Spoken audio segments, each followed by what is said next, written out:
Assalamualaikum warahmatullahi wabarakatuh. Kembali lagi di pelajaran PPKN dengan saya Ibu Lita Rofu. Jadi untuk pertemuan kali ini untuk kelas 12 kita akan membahas mengenai substansi hak dan kewajiban warga negara dalam Pancasila. Yuk kita bahas. Pancasila merupakan ideologi yang mengedepankan nilai-nilai kemanusiaan. Pancasila sangat menghormati hak dan kewajiban setiap warga negara. Bagaimana Pancasila mengatur hak dan kewajiban setiap warga negara? Pancasila menjamin hak asasi manusia melalui nilai-nilai yang terkandung di dalamnya. Nilai-nilai Pancasila dapat dikategorikan menjadi 3, yaitu nilai dasar, nilai instrumental, dan nilai praksis. Ketiga nilai tersebut secara langsung ataupun tidak langsung mengatur hak dan kewajiban warga negara sebagaimana dipaparkan berikut ini. Jadi, di kelas sebelumnya mungkin kita pernah membahas bahwa Pancasila itu memiliki 3 nilai. Yang tadi nilai dasar, yang kedua nilai instrumental, dan yang ketiga nilai praksis. Nah, di masing-masing sila dalam Pancasila ini memiliki nilai-nilai tersebut. Apa saja? Yuk kita bahas dari mulai nilai dasar. Nah, yang pertama, hak dan kewajiban warga negara dalam nilai dasar sila-sila Pancasila. Nilai dasar berkaitan dengan hakikat kelima sila Pancasila, yaitu sila yang pertama, ketuhanan yang Maha Esa memiliki nilai dasar nilai ketuhanan. Sila kedua, kemanusiaan yang adil dan beradab itu memiliki nilai kemanusiaan. Sila ketiga, persatuan Indonesia memiliki nilai dasar persatuan. Yang keempat, kerakyatan yang dipimpin oleh hikmat kebijaksanaan dalam permusyawaratan perwakilan memiliki nilai kerakyatan. Dan yang sila kelima, keadilan sosial bagi seluruh rakyat Indonesia memiliki nilai keadilan. Nilai-nilai dasar inilah bersifat universal, sehingga di dalamnya terkandung cita-cita, tujuan, serta nilai-nilai yang baik dan benar. Selain itu, nilai ini bersifat tetap dan melekat pada kelangsungan hidup negara. Jadi, nilai ini tidak dapat berubah selama sila Pancasila tersebut juga tidak berubah. Dan nilai ini tadi bersifat universal dalam artian berlaku menyeluruh oleh setiap orang. Nah, hubungan antara hak dan kewajiban warga negara dengan Pancasila dapat dijabarkan sebagai berikut. Untuk yang A, sila ketuhanan yang Maha Esa dengan nilai dasar nilai ketuhanan memiliki hak warga negara yaitu bebas untuk memeluk agama sesuai dengan kepercayaannya serta melaksanakan ibadah sesuai dengan ajaran agama masing-masing. Nah, jadi di sila ketuhanan ini setiap warga negara punya hak dalam hal agamanya. Nah, sila pertama ini juga menggariskan beberapa kewajiban warga negara untuk 1. Membina kerjasama dan tolong-menolong dengan pemeluk agama lain. Yang kedua, mengembangkan toleransi antar umat beragama. Dan yang ketiga, tidak memaksakan suatu agama dan kepercayaan kepada orang lain. Nah, jadi di yang sila ketuhanan ini mendorong agar setiap warga negara itu hidup rukun antar umat beragama. Nah, seperti yang kita tahu bahwa negara Indonesia negara yang religius. Berarti di dalam negara Indonesia ini bukan hanya terdapat satu agama, melainkan ada bermacam-macam agama yang ada di Indonesia. Oleh karena itu, dengan adanya nilai ketuhanan ini dalam sila pertama Pancasila, dia bertujuan agar masing-masing umat beragama itu hidup rukun dan saling toleransi antar satu dengan yang lainnya. Nah, lanjut ke sila kemanusiaan yang adil dan beradab. Nah, Sila kedua ini menempatkan hak setiap warga negara pada kedudukan yang sama dalam hukum, serta memiliki hak-hak yang sama untuk mendapat jaminan dan perlindungan hukum. Adapun kewajiban warga negara yang tersirat dalam sila kedua ini antara lain: 1. Memperlakukan orang lain sesuai harkat dan martabatnya sebagai makhluk ciptaan Tuhan Yang Maha Esa. Berarti kita semua harus memperlakukan setiap orang sama, sederajat, karena semuanya balik lagi kita ini adalah makhluk ciptaan Tuhan Yang Maha Esa. Yang kedua, mengakui persamaan derajat, hak, dan kewajiban manusia tanpa membedakan suku, keturunan, agama, jenis kelamin, dan sebagainya. Nah, jadi di negara kita ini memang terdiri dari berbagai macam suku bangsa, keturunan, lalu tadi agama, jenis kelamin antara laki-laki dan perempuan. Ini yang membuat sila kedua bertujuan agar setiap manusia yang tinggal di negara Indonesia itu tidak melihat perbedaan tersebut, melainkan menjadi satu, yaitu satu bangsa Indonesia. Yang ketiga, mengembangkan sikap saling tenggang rasa dan tidak semena-mena pada orang lain. Nah, ya, jadi setiap warga negara itu wajib untuk saling menghormati dan tidak berlaku semena-mena kepada orang lain. Yang keempat, melakukan berbagai kegiatan kemanusiaan. Nah, karena di sini sila kedua mengandung nilai dasar, nilai kemanusiaan, maka yang berhubungan dengan sila kedua ini adalah mengenai kemanusiaan, bagaimana kita memanusiakan manusia lainnya. Seperti itu. Lanjut, kita ke sila ketiga, yaitu sila Persatuan Indonesia, menjamin hak-hak setiap warga negara dalam keberagaman yang terjadi pada masyarakat Indonesia, seperti hak mengembangkan budaya daerah untuk memperkaya budaya nasional. Nah, jadi karena kita banyak suku bangsanya, maka terdapat pula keberagaman budaya daerah dari masing-masing suku tersebut. Antara budaya daerah suku A berbeda dengan suku B, begitupun seterusnya. Oleh karena itu, sila ketiga ini gunanya untuk merangkul semua keberagaman. Terkait di sini seperti hak mengembangkan budaya daerah demi memperkaya budaya nasional gitu. Nah, di dalam sila ketiga ini mengamanatkan kewajiban setiap warga negara untuk 1. Menempatkan kepentingan bangsa dan negara di atas kepentingan pribadi atau golongan. Nah, jadi yang pertama ini bahwa kita harus mengutamakan kepentingan yang umum terlebih dahulu di atas kepentingan pribadi. Nah, jadi memang untuk kepentingan umum maka kita harus menempatkan diri bahwa kepentingan umum itu sangatlah didahulukan. Yang kedua, sanggup dan rela berkorban untuk kepentingan bangsa dan negara. Nah, jadi yang sila ketiga ini terkait mengenai hubungan manusia atau masyarakat dengan negaranya. Contohnya di sini kewajiban untuk rela berkorban demi kepentingan bangsa dan negara. Yang ketiga, mencintai tanah air dan bangsa, tentunya karena kita bagian dari suatu negara, yaitu negara Indonesia, harus mencintai tanah air sendiri. Yang keempat, mengembangkan persatuan Indonesia atas dasar Bhinneka Tunggal Ika, serta yang kelima, memajukan pergaulan demi persatuan dan kesatuan bangsa. Nah, jadi memang semboyan negara kita Bhinneka Tunggal Ika, di mana berbeda-beda namun kita tetap satu. Nah, inilah yang menjadi landasan untuk kita berperilaku dalam kehidupan sehari-hari. Seperti itu. Ya, kita lanjut ke sila keempat, yaitu kerakyatan yang dipimpin oleh hikmat kebijaksanaan dalam permusyawaratan perwakilan, yang memiliki nilai dasar Pancasilanya, yaitu nilai kerakyatan.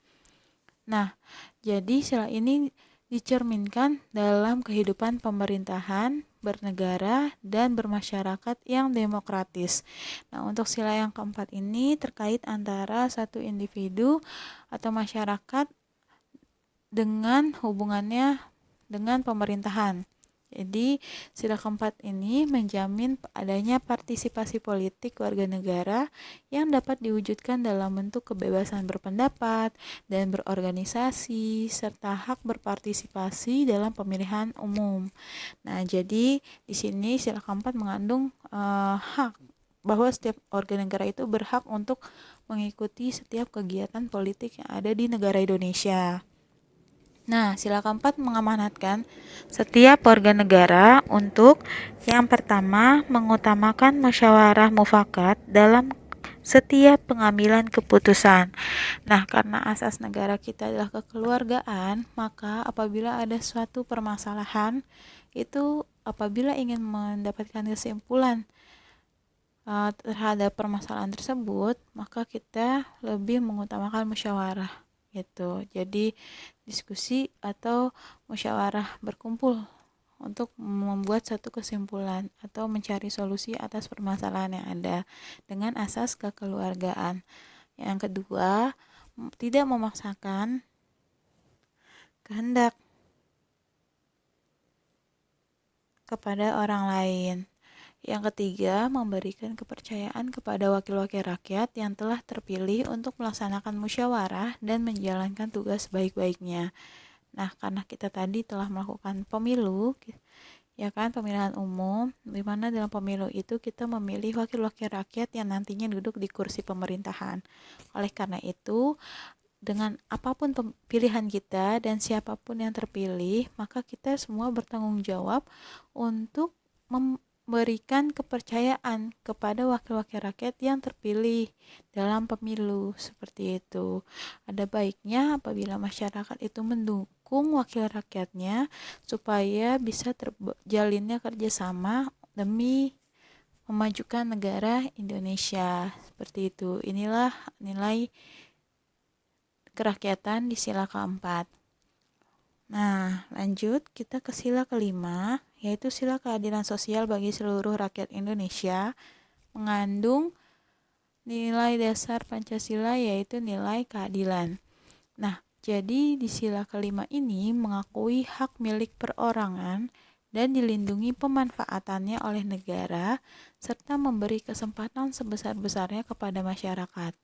Maksudnya adalah keadilan sosial bagi seluruh rakyat Indonesia ini tadi bahwa setiap orang itu pasti memiliki sesuatu, baik itu harta kekayaan ataupun aset yang lainnya. Nah, dari aset-aset ini dilindungi pemanfaatannya atau daya gunanya dilindungi oleh negara, serta memberikan kesempatan sebesar-besarnya kepada masyarakat. Seperti itu. Jadi lebih ke kata keadilan sosial, bagaimana hubungan antara masyarakat atau individu dengan wewenang yang ia miliki gitu.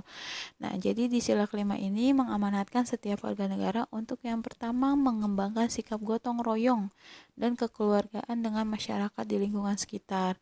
Tentu kita sebagai manusia itu adalah makhluk sosial, maka kita tidak bisa hidup sendiri. Oleh karena itu kita harus melakukan interaksi, melakukan sikap gotong royong dan kekeluargaan dengan masyarakat di lingkungan tempat tinggal kita itu. Yang kedua, tidak melakukan perbuatan yang merugikan kepentingan umum dan suka bekerja keras. Nah, jadi di sini karena kita tadi makhluk sosial, maka perbuatan kita itu akan berdampak ke lainnya, baik itu ke orang ataupun ke sekelompok orang ataupun ke diri kita sendiri, itu akan berdampak. Nah, oleh karena itu berbuatlah yang baik-baik yang tidak merugikan kepentingan umum.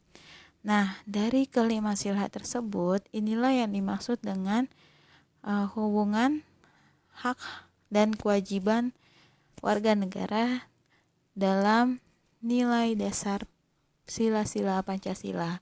Nah, inilah penjabarannya.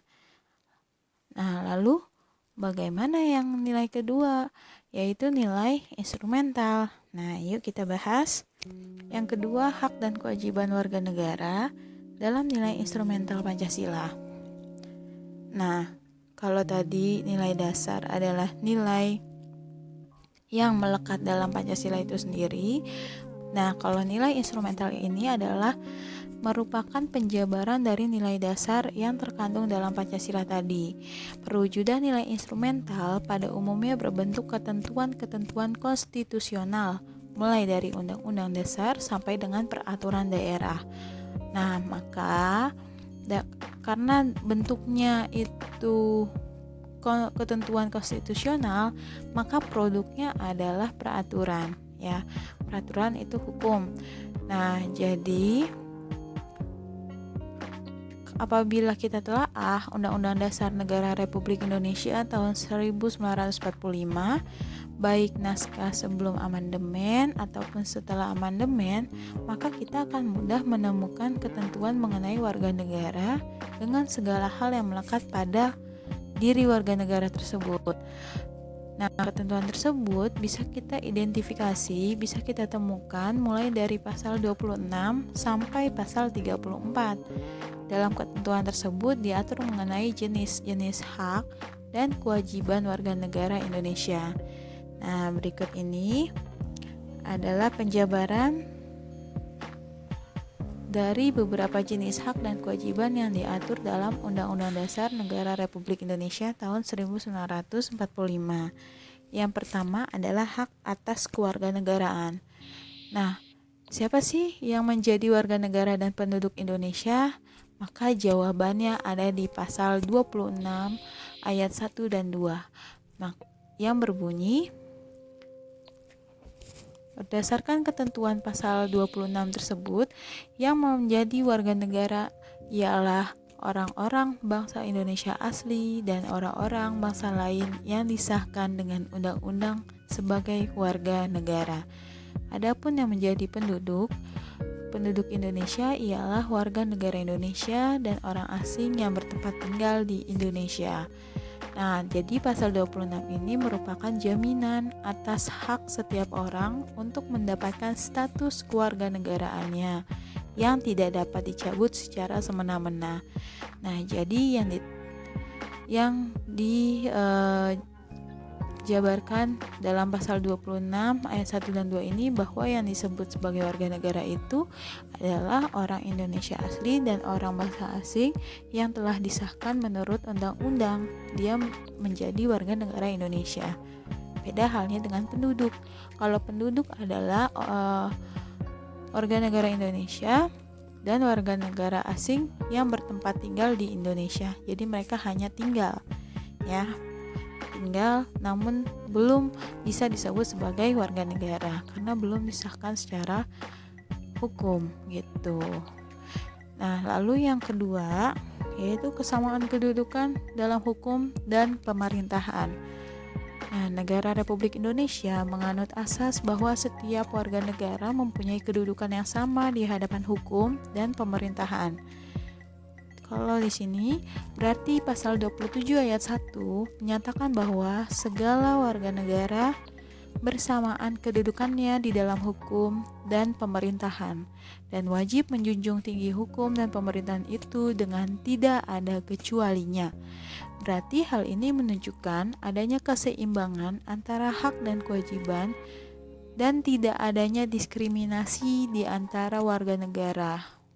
Nah, jadi yang harus tunduk pada hukum dan pemerintahan itu adalah semua orang tanpa kecuali memiliki kedudukan yang sama dalam hukum. Seperti itu. Nah, jadi menurut pasal 27 ayat 1 ini berisikan jaminan hak warga negara atas kedudukan yang sama dalam hukum dan pemerintahan serta merupakan kewajiban warga negara untuk menjunjung tinggi hukum dan pemerintahan. Itu. Nah, lanjut yang ketiga, hak atas pekerjaan dan kehidupan yang layak bagi kemanusiaan. Ini terdapat di pasal 27 ayat 2 yang menyatakan bahwa tiap-tiap warga negara berhak atas pekerjaan dan kehidupan yang layak bagi kemanusiaan. Berbagai peraturan perundang-undangan yang mengatur hal ini tetap seperti yang terdapat dalam Undang-Undang Agraria, Perkoperasian, Penanaman Modal, dan lain sebagainya, itu bertujuan untuk menciptakan lapangan kerja agar warga negara Indonesia memperoleh penghidupan yang layak. Ya benar, jadi kalau misalnya kita ingin hidup yang layak, kita harus bekerja.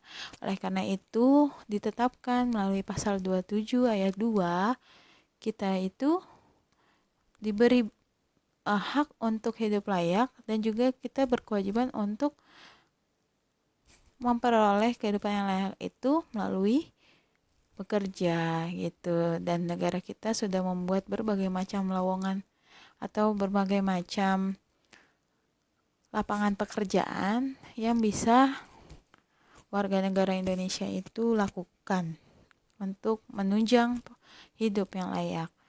Nah, lanjut. Di sini ada hak dan kewajiban untuk bela negara. Nah, untuk bela negara ini terdapat di pasal 27 ayat 3 yang menyatakan bahwa setiap warga negara berhak dan wajib ikut serta dalam upaya pembelaan negara. Nah, ketentuan tersebut menegaskan hak dan kewajiban warga negara menjadi sebuah kesatuan.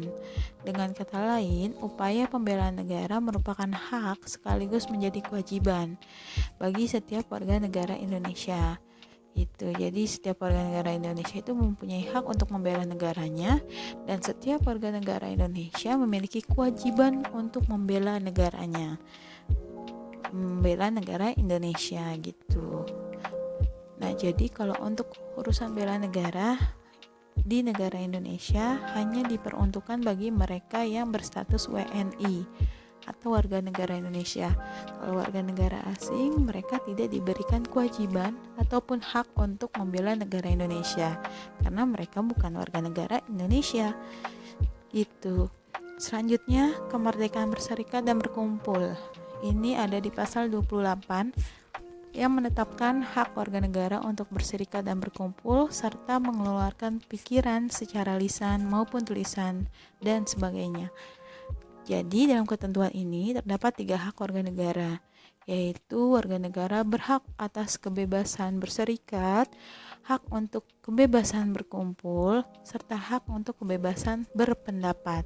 Dalam menjalankan ketiga hak tersebut, setiap warga negara berkewajiban mematuhi berbagai ketentuan yang mengaturnya.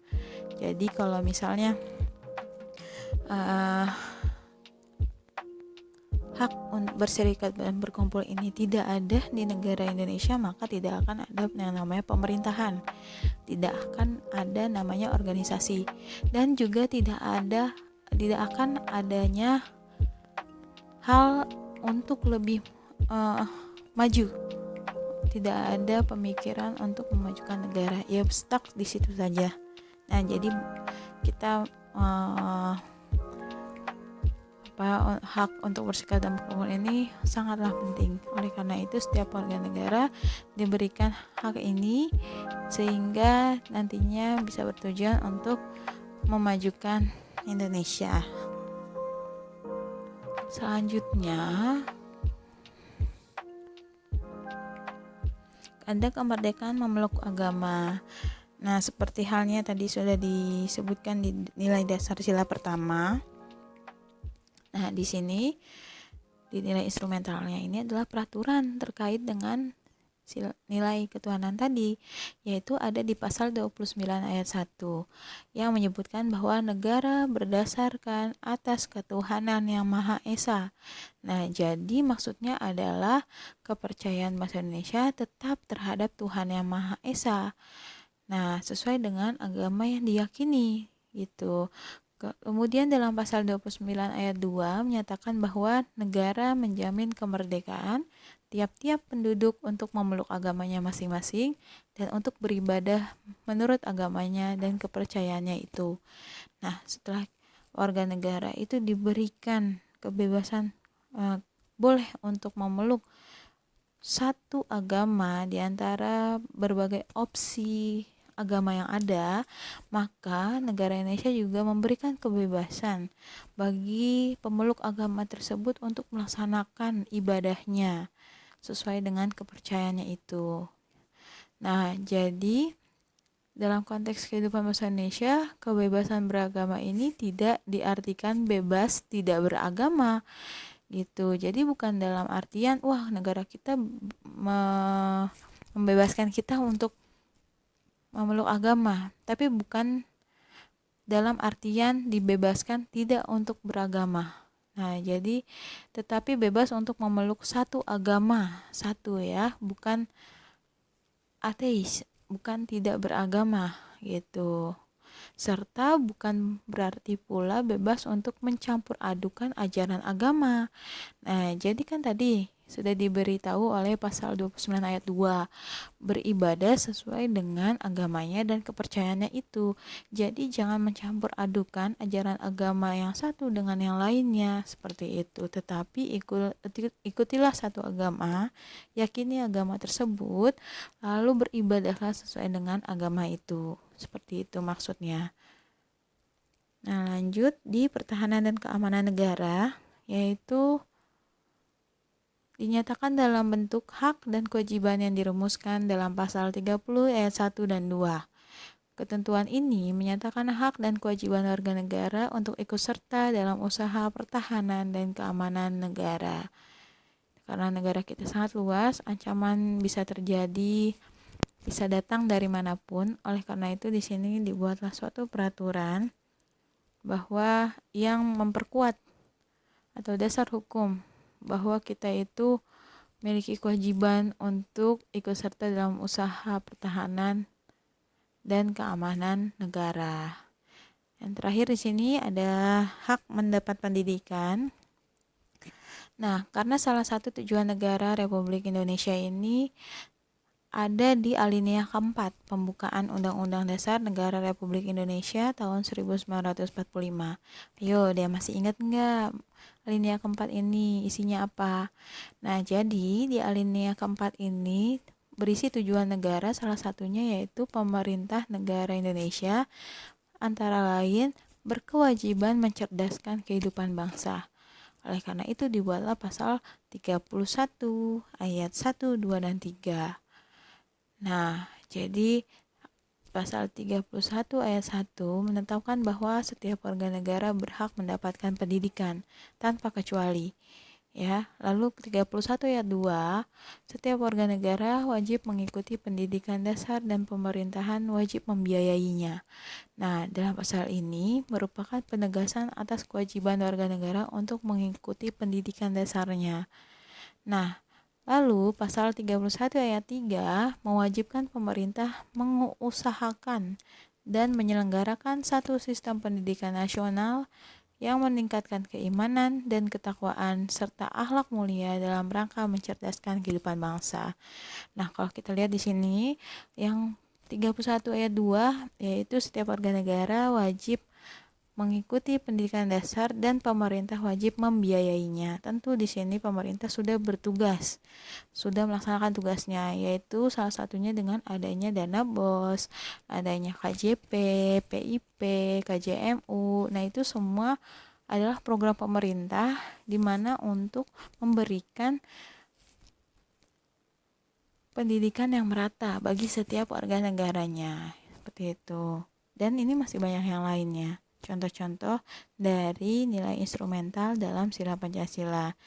Nah, jadi nilai instrumental ini merupakan penjabaran nilai dasar yang berbentuk aturan, peraturan, entah pasal, entah undang-undang, yang jelas adalah peraturan. Seperti itu. Ya. Selain dari kedua nilai tersebut, maka yang terakhir yaitu adanya nilai praksis. Nah, hak dan kewajiban warga negara dalam nilai praksis Pancasila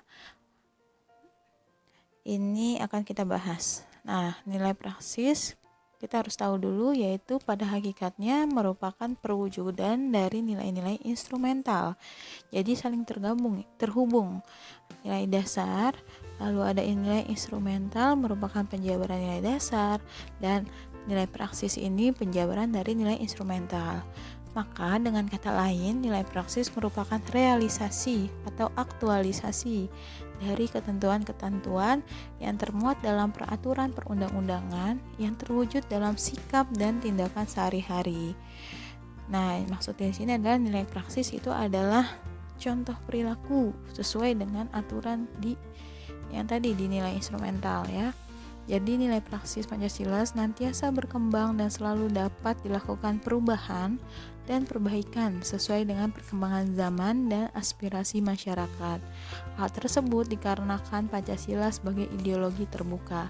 Nah, jadi kalau nilai dasar dan nilai instrumental, kalau nilai dasar itu nilainya adalah sifatnya tetap, tidak dapat berubah ya. Nilai dari sila pertama sampai kelima itu aja, tidak dapat berubah.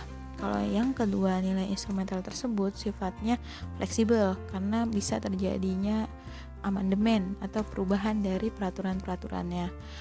Dan yang terakhir, nilai praksis ini juga sifatnya fleksibel karena yang namanya aktualisasi contoh perilaku itu tentu bisa berbeda dari tahun sebelumnya dengan tahun sekarang sesuai dengan perkembangan zaman gitu. Dan untungnya di sini sifat Pancasila itu adalah sebagai ideologi yang terbuka. Jadi nilai Pancasila itu adalah nilai-nilai yang sesuai dengan perkembangan zaman gitu, bisa sesuai gitu. Lalu di sini hak dan kewajiban warga negara dalam nilai praksis dapat terwujud apabila nilai-nilai dasar dan instrumental dari Pancasila itu sendiri dilaksanakan dalam kehidupan sehari-hari oleh seluruh warga negara. Oleh sebab itu, setiap warga negara harus menunjukkan sikap positif dalam kehidupan sehari-harinya. Apa saja itu? Yuk mari kita lihat. Nah, di sini kita lihat tabelnya itu ada ada sila Pancasila 1 2 3 4 5. Dan di sampingnya itu sikap yang ditunjukkan oleh warga negara. Ya, yang pertama ketuhanan Yang Maha Esa, kita bisa lihat di sini salah satunya hormat menghormati dan bekerja sama antar umat beragama sehingga terbina kerukunan hidup. Inilah yang harus kita lakukan dalam kehidupan sehari-hari agar pelaksanaan hak dan kewajiban sesuai dengan Pancasila ini bisa kita laksanakan secara maksimal dan bisa kita rasakan manfaatnya. Lalu yang kedua, sila kemanusiaan yang adil dan beradab, salah satunya adalah mengakui persamaan derajat, hak dan kewajiban antara sesama manusia.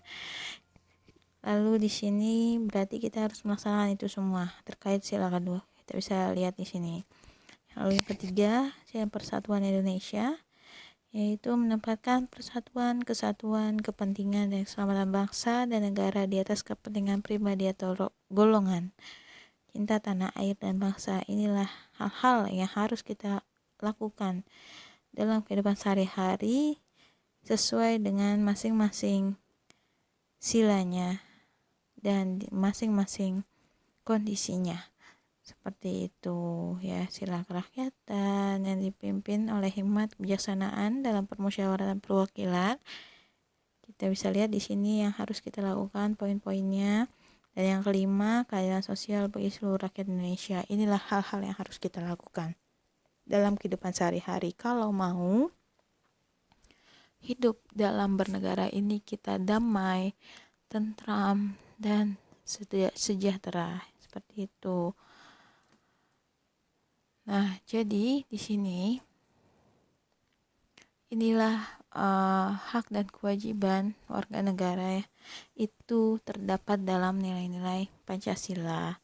Nah, jadi Pancasila itu luas, penjabarannya luas ya, bukan hanya sebatas 5 poin sila, melainkan dijabarkan itu luas. Nah, jadi mengapa inilah yang menjadikan Pancasila sebagai dasar negara, dasar atau pedoman warga negara Indonesia dalam bertingkah laku di kehidupan sehari-hari gitu. Jadi inilah pedoman kita dalam kehidupan bernegara. Nah, itulah yang kita pelajari hari ini. Semoga kalian paham dengan materi hari ini. Dan saya mohon maaf apabila terdapat salah ucap atau kurang maksimal dalam menjelaskan materi. Dan saya ucapkan terima kasih telah bergabung dan telah mengikuti pembelajaran PPKN hari ini. Sekian dan terima kasih. Wassalamualaikum warahmatullahi wabarakatuh. Sampai jumpa di pertemuan selanjutnya. See you.